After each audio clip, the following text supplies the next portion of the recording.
Hey, online students, I hope you can hear this okay. We've had some IT issues here. We're using a little different mic, but hopefully the recording will come through okay for you. Any questions, just let us know. All right, I want to play this about the Narita Airport. Now, I noticed that there wasn't any volume coming through, so let me see if I can figure this out. All right, just let me try it here.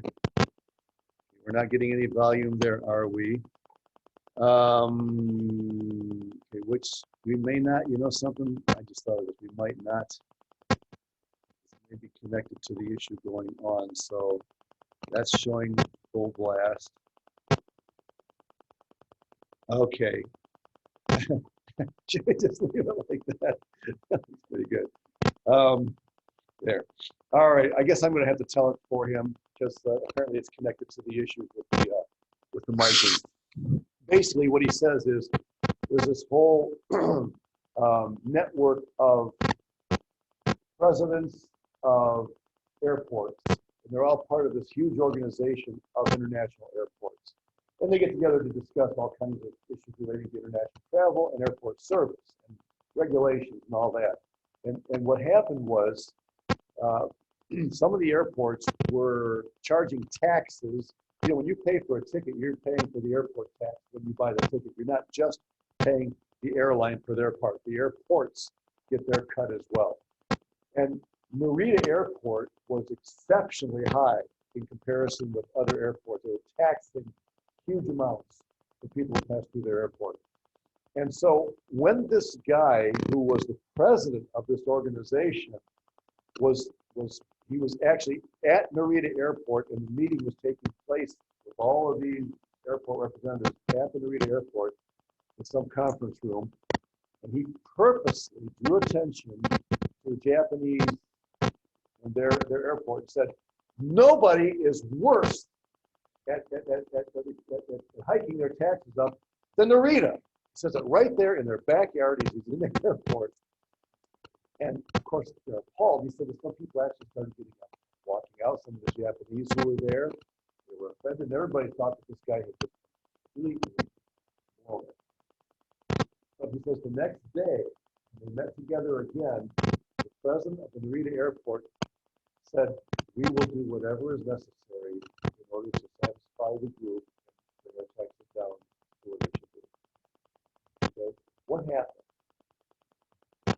What was it that motivated the Narita Airport personnel to conform to the expectations of this president and the rest of the social harmony, and leading to that was the issue of shame. He had been publicly shamed.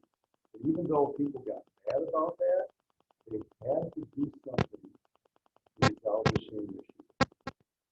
Therefore, they came back and said, we'll do whatever.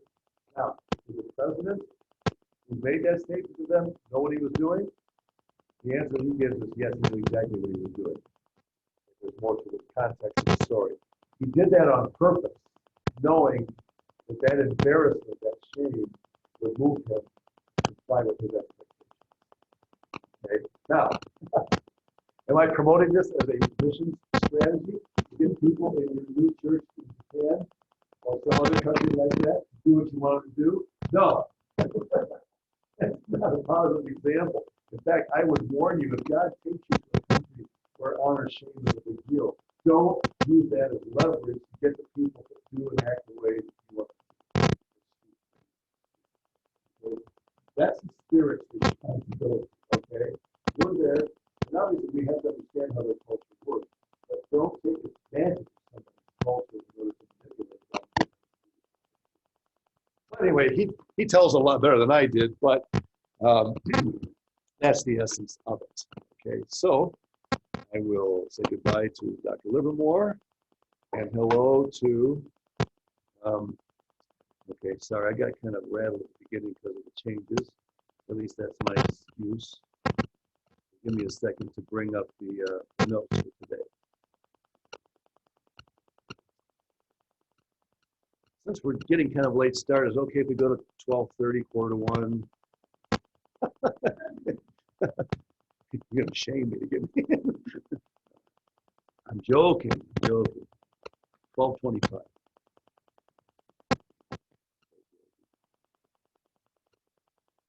right. Find slides. All right, we're getting there. Have any of you started working on your interviews yet? Getting somebody from another culture? Watch your calendar. Okay, good, good, good. A couple of you have. Don't let that sneak up and it'll bite you. And make sure you're thinking about it. At least make sure you nail down who you're going to do. That's half the battle right there. And, all right. Did we complete the notes for the last section, or did we leave a few blanks? We got it all done, so we're ready for lifestyle. All righty. Get to going here.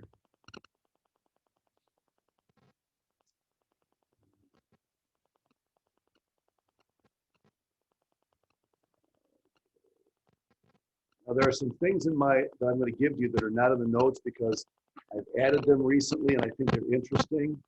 And so I do want to put them in. But before we get into it, I got an email from Elizabeth Jean-Louise, who teaches our ESL here. How many of you are actually taking ESL courses with her? Okay, so she asked me if I would make this brief announcement. And you can see it here. If you're taking it and you're actually pursuing ESL, let's see, or if you're not, number 2, and you're interested in it, she would like to hear from you. Okay, I think it's basically more the number 2 one. If you're interested in English as a second language to be certified, so you can go somewhere and actually use that, that gains entrance for some people into cultures or communities where you might not otherwise be allowed in. So if any of you were not pursuing that or interested, please let me know, and she would love to hear from you. In fact, her email, I can give it to you. And I think you find it very, very helpful. All right, so I promised her I would say that, and I did. So how do you begin a conversation with a new friend? When you meet somebody for the first time, what's one of the questions that you would typically ask at a visit? You don't go up to Adam, so you're trying to break the ice. What might you ask that? Okay, yeah, that helps. Right now, my problem is I have to ask it every time I see it like that. All right, what else are you asking? Yeah. Okay, how are you? Yeah. Yeah. And sometimes we're criticized for using that. I understand that, but I also understand that it's also a way of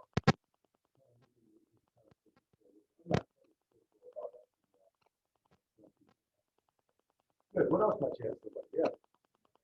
Where are you from? All right, good. Good. Yeah, that'll answer a lot of questions.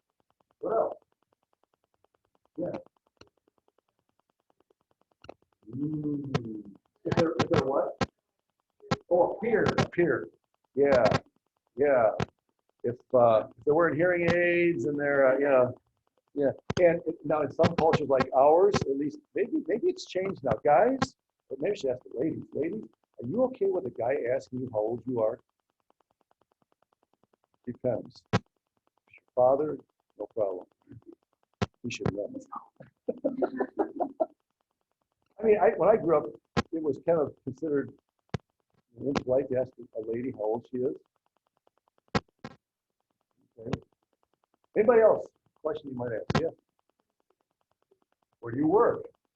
Right? What job you got? Anybody else? Yeah. Yeah. Well, you have now you two just ask 2 completely different kinds of questions. I'm going to use though, and they're not right or wrong. They're perfectly fine, but they illustrate where we're going in today's discussion. The question that you would ask focuses on what a person does.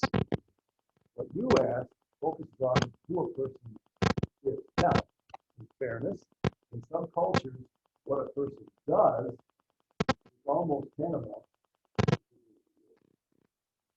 right? Your identity in some cultures is wrapped up in your occupation. In other cultures, This is where we're heading in today's discussion. Grab my chew toy here. All right. So you might ask, what do you do for a living? Amy? You are Amy, right? Okay. Or you might ask somebody, tell me about your family, okay? Which is a completely different kind of a question. It's terrible. So we're talking today about being versus doing. And again, please understand, we're not saying that one of them is right and the other one's wrong, because there's a balance, but what you consider to be a good balance between being and doing, someone from Latin America or Africa or Asia, may consider out of kilter. Do you live to work, or do you work to live? Maybe I should ask you guys in this context.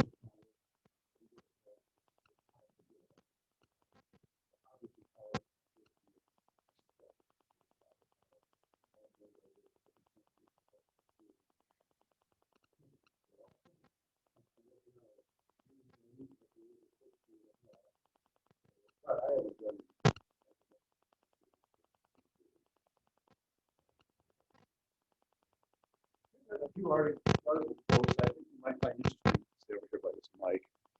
Should time be spent primarily on being productive, or is it more liberally dispersed across various obligations in life? This is the debate that surrounds the being versus doing cultural value. The Scandinavian countries are some of the most being cultures in the world. The US is a strong doing culture organized around performance and achieving results. Work is both a passion and a preoccupation. Okay? Now, that last statement, at least in our country, is interesting given the fact that surveys show that the majority of Americans are dissatisfied in their place of employment. Isn't it interesting that the more freedom you have to choose where you work, the more likely you are to be dissatisfied with where you work? Why? Because you know you have the freedom to find something better. And unless that's the perfect job, something about that job is going to say, there's something better yet out there. Here's another one. I read in the newspaper, this author is saying, that in 2017, workers in the United States forfeited 212 million vacation days, amounting to $62.2 billion in lost benefits. Now, how many of those missed those because they were pressured to give them up by their employer, and how many gave them up because they wanted to work and make extra money? I don't know. That's a chunk of change. Right? I don't know if any of you are familiar with Kenneth Boa. This book was actually a required reading for one of my DMin classes, and I found it very interesting. He says, the civil religion of America worships the God of progress and inspires us to compete, achieve, and win for the sake of competing, achieving, and winning. Life for many people in the business world has been colorfully described as a matter of blowing and going, plotting and planning, ducking and diving, running and gunning, slamming and jamming, moving and shaking, shucking and jiving. Longshoreman philosopher Eric Hoffer wrote, we are warned not to waste time, but we are brought up to waste our lives. This is evident in the tragedy of many people who in the first half of their lives spend their health looking for wealth, and in the last half spend their wealth looking for health. Interesting observation from this longshoreman.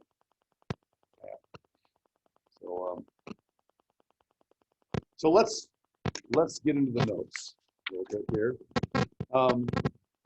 The main idea is the being orientation is primarily concerned with overall quality of life.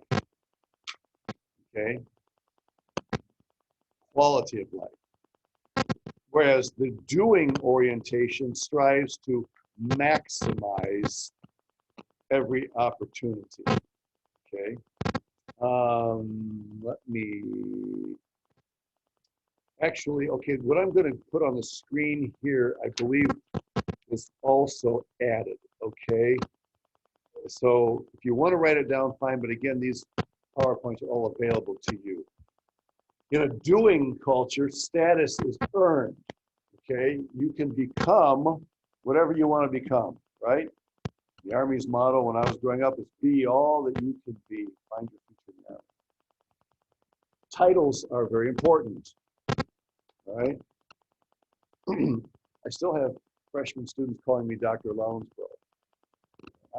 In all honesty, I tell them at the beginning of the year that I'm not a doctor, I'm a mister, but, you know, it's logical. Tasks and deadlines are very important in this type of culture, in a doing culture, right? Goals, you know, all that. And activity in the world is important. And all these are, they make perfect sense. There's nothing mysterious about this. Would you say that that by and large categorizes us, people live around us? Yeah. Missionaries who come from a doing culture like ours often feel pressure when they're writing letters, blogs, whatever they're doing, to make sure they emphasize what they're doing. Because those supporters want to know that their money is being used. Not they're doing something with it. I don't remember ever hearing a supporter say, you know, I don't really think much of the should be doing my said that, but normally supporters are linking their donations with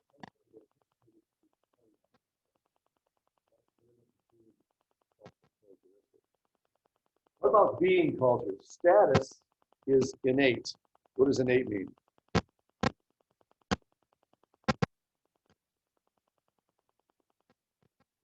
Something about eating? Innate? No, not that. What do you suppose that means? Yeah, you're born with it, right?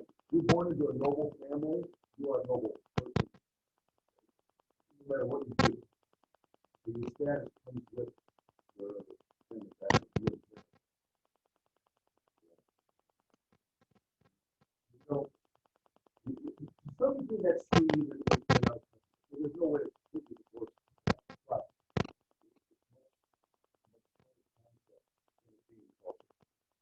titles are relative. What does that mean? Aunt so, uncle so? No, that's not what we mean by that. It means that titles are not, titles signify accomplishments in the doing culture. In the being culture, they're fine if they signify who you are innately. You inherit a title, a position. Okay, so they're relative. People and harmony are more important than tasks and deadlines, and we've already talked about that. You can see how a lot of these cultural values interact with each other. Intimacy with Christ. Now, obviously, I'm talking here about a Christian perspective.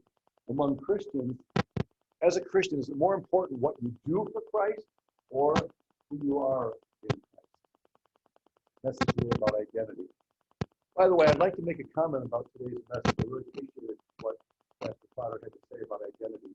He did make one very emphatic statement that I immediately said to myself, I want to comment on this. He said that with God, there are only two kinds of people in the world. Those who know Christ and those who don't. And he said really loudly, period. Okay. Now, do I agree with his statement? Yes. And no. Okay. And I think if you were to talk to Pastor Potter, he would confirm what I'm about to say. When he says there are only two kinds of people before God, period, I think that is a period at the end of the word soteriological. The passage that is quoted about not being one or the other, passages that really deal with soteriological truth. What it means to be saved, how to have a relationship with Christ, what it means to be in Christ. Okay? I would put the period there. I don't think there's any way that he's saying that there are only two kinds of people in every sense of the word. Otherwise, what would Paul mean when he says there's neither male nor female in the church? only two kinds of people that means you got to recognize. I'm sure that he went to college. He is speaking from a sociological standpoint. So the talk about what my students do, my students say, why do you study culture if my students study mistakes? Okay? You really need to be careful about how we act in different cultures. So, again, I didn't get things to talk to them, but I had to talk to people.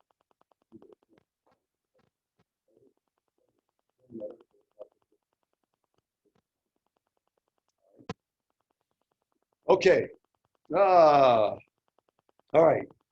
Be and do. Okay. Let me, okay. I do have another clip that I was going to share with you, but I'll have to tell you.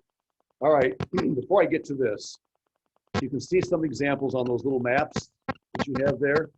Okay. The Scandinavian countries very much being. In fact, this may come up later in the notes, but there are some Scandinavian countries that have actually considered reducing the number of hours in a work week to give people more time to spend with their families. And the philosophy behind that is if we have healthy families, healthy relationships, it's actually going to increase the effectiveness of those people on the job. What do you think of that? It's balance, okay? Now, who's to say whether 40 weeks or 40 hours is a different work week, or whether it's 35, 30? That's a very subjective. How did we come up with 40-hour work week? Who came up with it? Right? We just assume in our culture that 40 hours is what people should work, or wherever you live. But not everybody in the world uses it. This video clip goes something like this. And I'm probably going to miss a lot of the details. Because there was a rich New York businessman who came down to visit for vacation a Mexican community on the beach, community. And he was sitting out having a cup of morning coffee and watching the sunrise. And he noticed a man out on a boat and doing some fishing with his fishing boat out. He came back in, and apparently this guy spoke Spanish, and he asked him, "So how'd it go today?" "Oh, great. Yeah, I think good catch." He got to talking about it. He said, "So fishing is pretty easy around here?" "Oh, yeah, you can catch all kinds of fish." And he says, "Well, why don't you do it more often?" He said, "Oh, he said, I go out in the morning and I catch plenty, and I got enough for my family, and I got some left over to give to some of my neighbors, and well, then what do you do with the rest of your day?" "Well, then, I can go into town, I can sit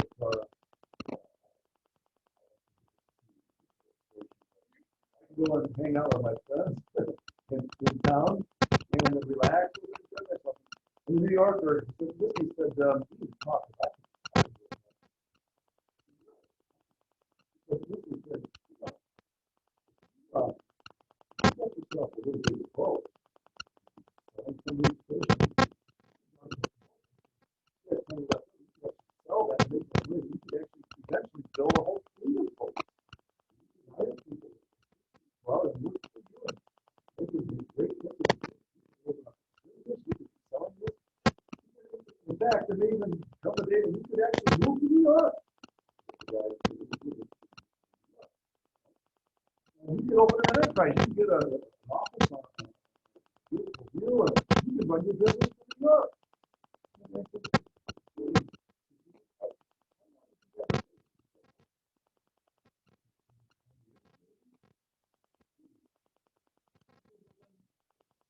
And after that, he said, "Oh, pretty much whatever you want." He said, "You could come back and go to town and sit with your friends, hang out,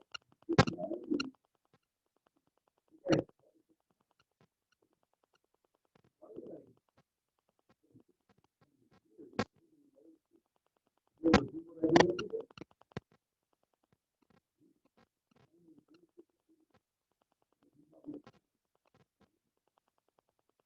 Of course, that's where the story ends.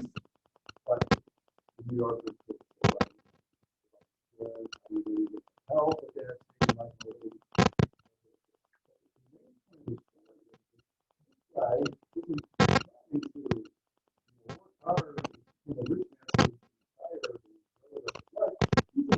life as it goes along. He's enjoying 50 pieces of that every year.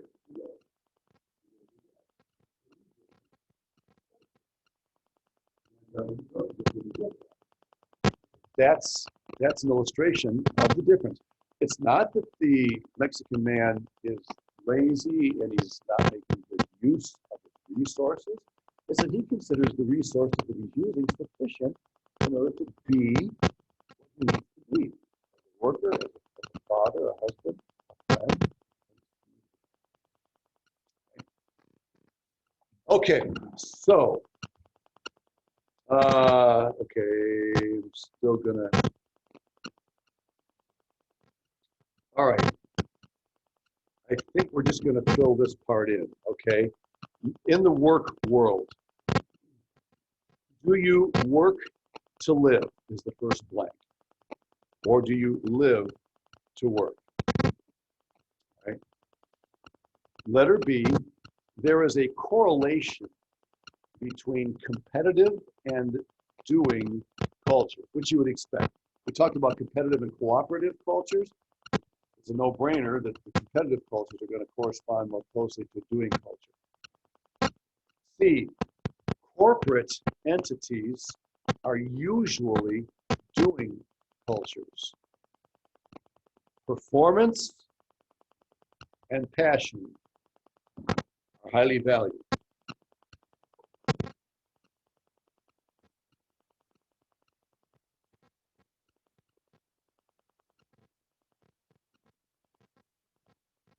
Okay, there we go.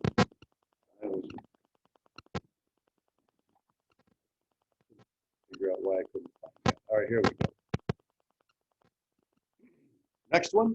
In the U.S., a person's two worst moments are at 9 a.m. on Monday and the first few months of retirement. That's interesting. I think we all get the first one, right? How many of you, right, Monday morning? I got 7 o'clock. I don't want to make anybody jealous here, but I don't have a single 7 o'clock. And it is for that way. I don't want you guys. I'm up at 5:30.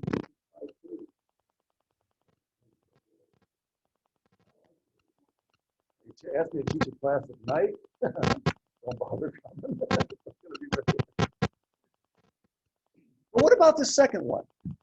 Why is the second worst moment the first few months of retirement? What's that about? Leave that. Yeah, you are so accustomed to the workaday world, right? And that being your significance, but all of a sudden you have become irrelevant, obsolete. You are absolute bastard. Now, not everybody experiences that. Oh, I can't wait to retire. It's going to be so much fun. All of a sudden you retire, you realize the world is no longer needs you. You no longer have anything to contribute. Why am I here? What happens? And this whole subject of retirement is retired in the way it is. Even a biblical. Because I know people in ministry who say, I don't retire.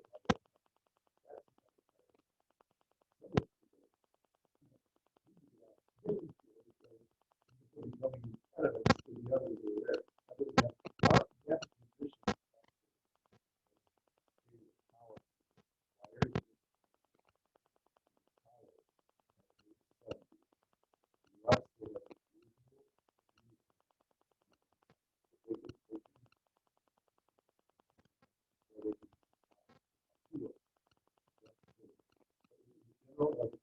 that position power,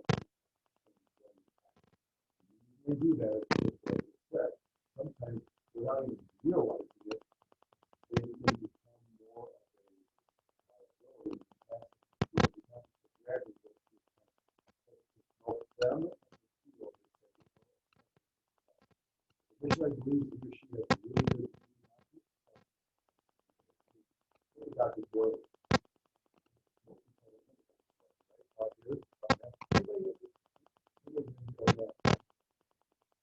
retired? Anybody remember how old he was when he retired?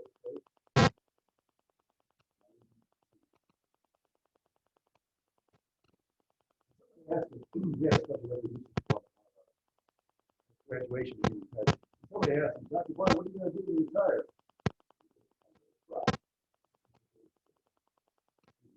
He was actually involved. He was the chairman of the Department of Engineering at Iowa State for years, and taught with guys who had been involved in the Manhattan Project in World War II. The guy was a genius. I expected the students to be a little more ingenious than they were. I think they got lost. But what a godly man. I really, just such an example. Humble man. 92 years old.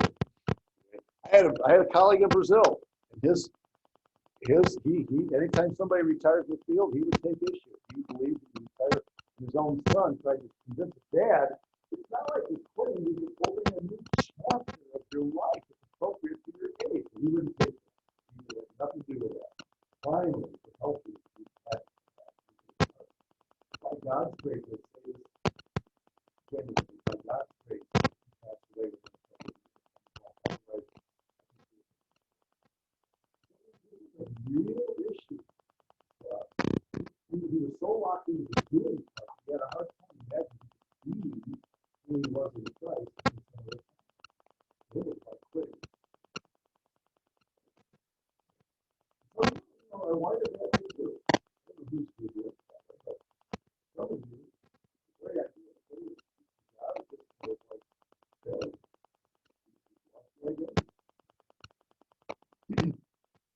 you find your identity in what you do or who you are. It's good. Follow up on today's sermon. All right, another one. People are often categorized by the question, what do you do? Amy, that's a perfectly legitimate question. I do that all the time. In our culture, I ask you, so what do you do for a living? When I was meeting my new neighbors when we moved in, that was one of the first questions I asked them. So what kind of work do you do? And of course, then they ask me what kind of work do I do, and I tell them that I teach at Bible college. I said, no, I was asking you what you do for a living. I do that. It's hard for doing people to imagine how being people can be successful. How are you going to get anything done? How are you going to get anywhere? What does it mean to get somewhere? That's the question. You ask somebody, what does it mean to get somewhere in life?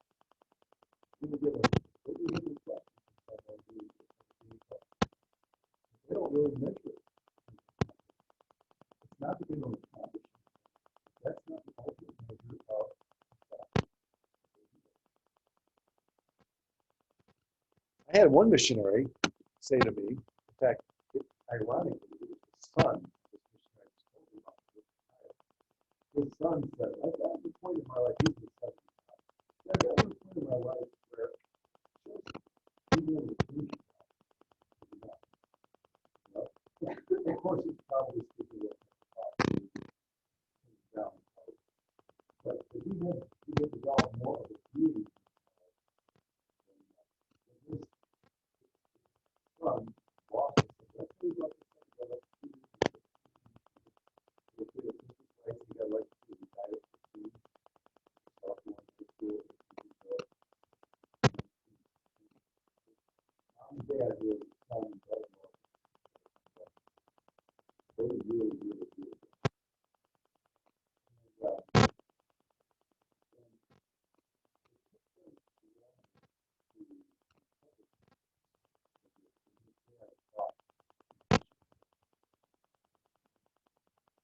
Please understand, his dad was a pretty major crises, including a plane crash where his own daughter and the co-worker and wife were killed. Okay? So what happened when he, the older man, and then that happened to him, he went back to the States, but he recovered pretty quickly. And he came back to the field, he ended up being remarried, came back and went right on with his work. When his son struggled with that got kind of critical of it. Why can't you just get on with life? And I think that the doing and being mentality comes out a little bit here. Dad was all about, I gotta get back to work. I told him this. Yes, Dad, but I need to step it up and get back to work. Whereas his son and his wife were much more interested in taking the time necessary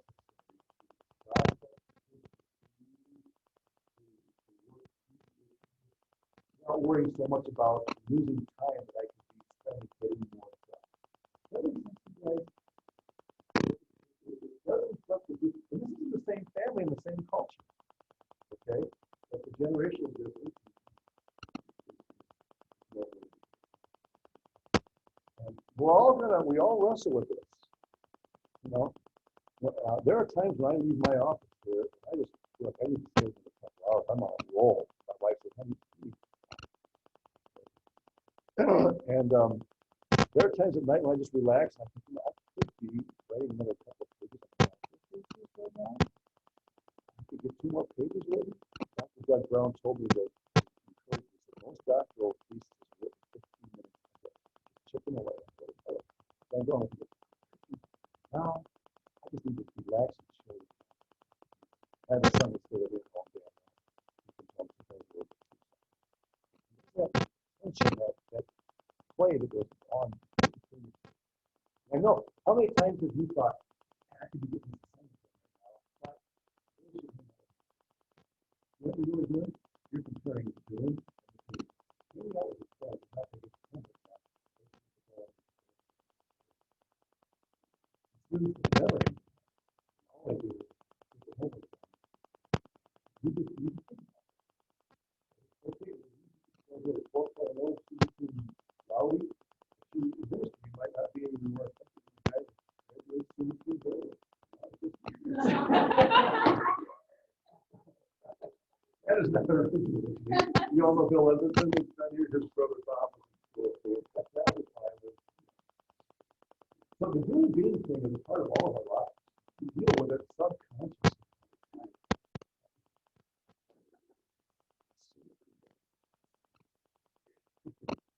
All right. Now, can we get to the schools now? All right, let's get to the schools. All right. And we did fill in all those, didn't we? Okay. In schools. Okay. Now let's compare two.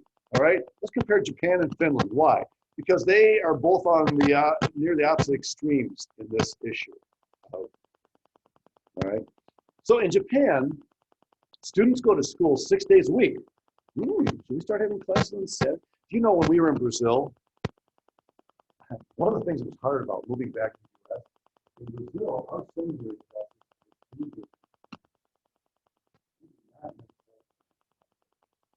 the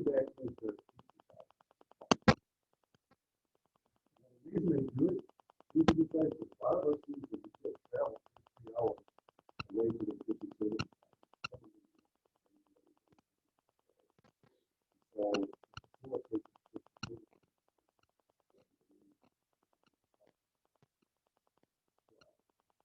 I had to swallow my pride and say, okay, Lord.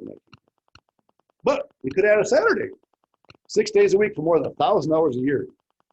Now, it says this is also true in the U.S., not the 6 days part, but I think in the U.S., 1,000 hours a year part. When you guys were LEd majors or secondary ed or whatever, you probably have more detailed information on this. Finland is also very high on the educational achievement. Both these countries score very high on educational achievement. Finland only goes 600 hours a year, 60% of the amount of time that Japanese spend in school. So is Korea, and yet they're also very, very successful in their academic achievements. Interesting, which tells you that doing and being cultures can both do very well academically. It's not just a question of how many hours you put in school. Two of the highest ranking education systems, there they are.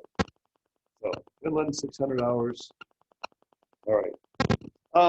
Okay, number 6, being normally goes with polychronic cultures. Why? Again, because monochronic says I got to stick to this schedule and it's done. Polychronic says we'll get it done sooner or later, and interruptions aren't really interruptions, and It's more about who you become than what you get done. Okay. So number 7, how does environment shape whether a culture is being or doing? Well, you can see here, industrial cultures are normally doing cultures, right? The clock becomes, we talked about this before, time becomes a commodity, becomes money. Or B, agricultural cultures are normally being cultures. You live by the seasons. If it rains today, okay, we don't go out and work in the fields today. If it's a late winter, then we don't get into the fields to plant until maybe May sometimes. I may have asked this before. How many here come from an agricultural background? You two, agricultural background. Good. I'm a city slicker. Well, I live in the suburbs of Toledo, Ohio. And hopefully you never heard John Denver's song about Toledo, Ohio. Good. The interesting influence of light and darkness. I'm not talking about spiritual light and darkness, but actual physical. Okay. The seasons influence people's behavior. That's interesting. Just ask any student or faculty member here, how do you get through January and February? A lot of prayer, a lot of encouragement. It's probably a time of the year when we need more social activity than just about any other time. B, some people who live in especially dark climates may suffer from adaptive lethargy. What is adaptive lethargy? Anybody want to venture a guess?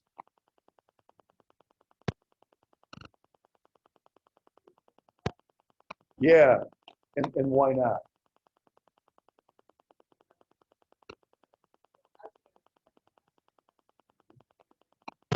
Yeah, right.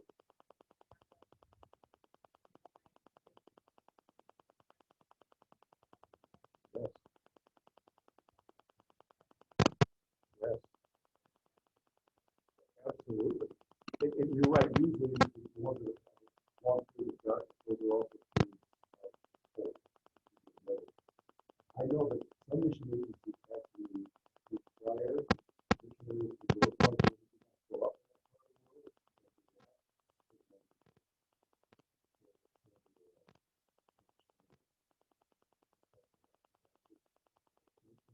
I'm not a scientist, but I know that the sunlight does influence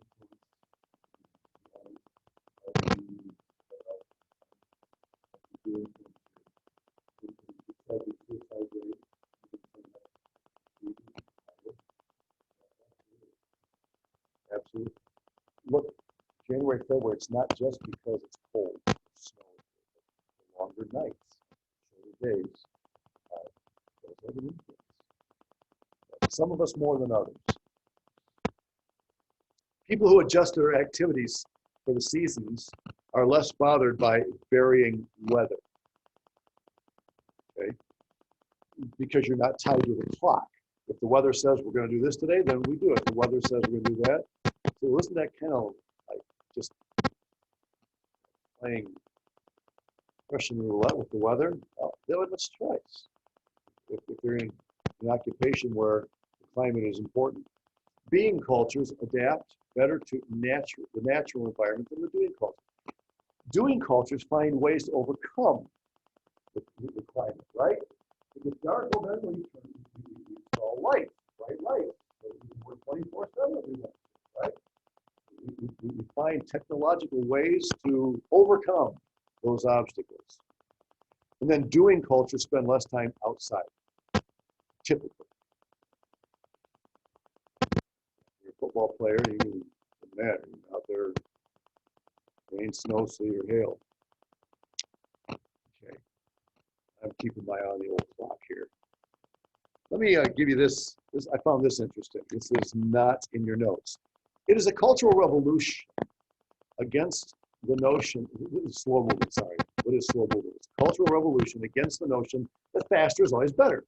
The slow philosophy is not about doing everything at a snail's pace. It's about seeking to do everything at the right speed, savoring the hours and minutes rather than just counting them. doing everything as well as possible instead of as fast as possible. It's about quality over quantity in everything from work to food to parenting.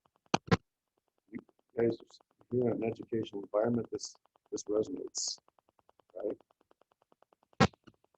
I won't ask how many of you wait until 11:30 tonight get something to 11:59.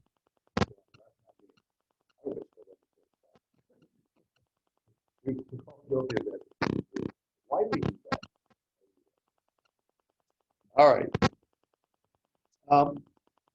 All right. So which is which? Well, past story, China. This is interesting. This is also okay. Number 9. Let me go ahead and give that to you. That's related to the last slide. Some people in doing cultures have attempted to modify their pace of life using techniques such as slowness movements. Now, slowness movements, there are actual exercises that you can get that teach you how to slow down. The actual exercises that force you to manipulate your body to slow down. I would like something like that to help you to really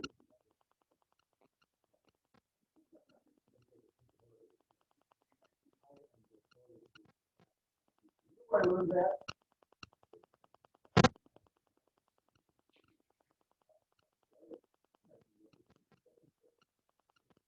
The slowness movement, they're actual exercises, therapy that you can practice that teaches you to relax a little more, right? So China is very much, you know, something. I'm going to skip that one. It's not necessary. Let's just get through this. How can we, I'm doing this, we got to get this done, right? All right, here's some passages I'm going to give to you. Mary and Martha, okay? I'm not going to pause on that. You know the story there, okay? Much serving, many things, but one thing is necessary, doing versus being.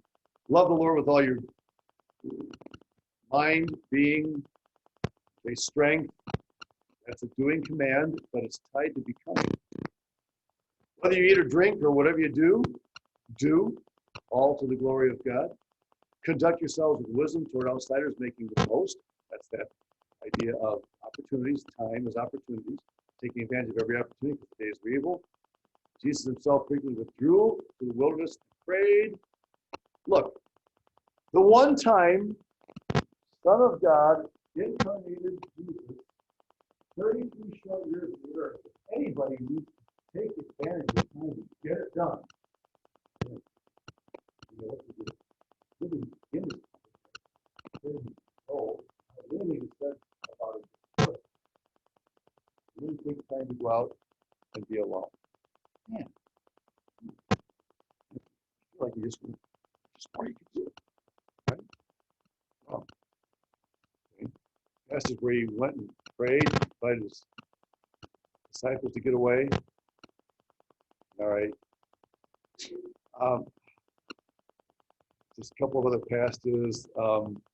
It's not so much how you start, but how you end. These are all examples of guys that didn't end so well. They started off really well, but in the end, there is a balance. We are going to give an account for what is done, doing, but we're also going to give an account for who we are, the purposes of how it is a biblical balance. It's going to be a little different. Thank you. I have 1 minute until the table's back. Thank you very much. We have a little bit to fill in. We'll catch that next time.